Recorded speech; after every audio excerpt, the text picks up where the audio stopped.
It was at the request of Senator Rory Respicio, the Office of Public Accountability conducted an audit of the Recycling Revolving Fund administered by the Guam Environmental Protection Agency. The senator says he grew concerned after learning the RRF fund was used for travel, an expense he believes is not authorized by law. When I learned that the Guam Environmental Protection Agency used the Recycling Revolving Funds for off-island travel, for a conference, I asked the public auditor to conduct an audit only to determine whether or not those expenses were consistent with the law. He says that a bulk of the expenditures were used for travel. The results of the audit were released in July, and as we reported, it revealed that Guam EPA had yet to promulgate the rules and regulations required at the inception of the law in 2005. This means that the agency was spending money from the special fund without having rules and regulations in place.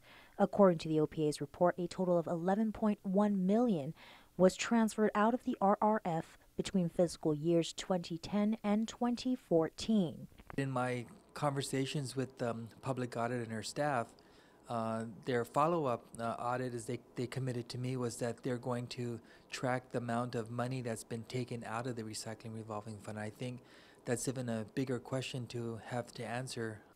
While Guam EPA agreed with the OPA that they need to promulgate the rules and regulations, in a July 28th letter to the OPA, the Deputy Administrator Yvette Cruz stated, quote, "We are concerned as to the constantly changing direction of this audit report, and we believe that since our administration of the RRF in 2011, the fund has only been used in the best interest of the territory and in accordance with the intent of the law.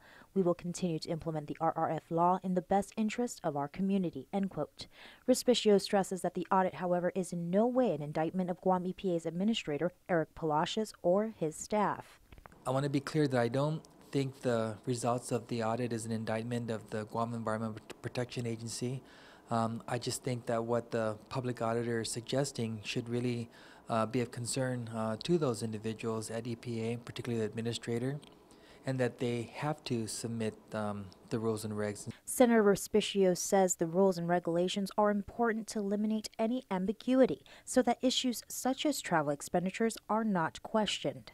One can argue the benefits of those participations, and that wasn't my focus. My focus was to ask the public auditor if those expenditures were appropriate.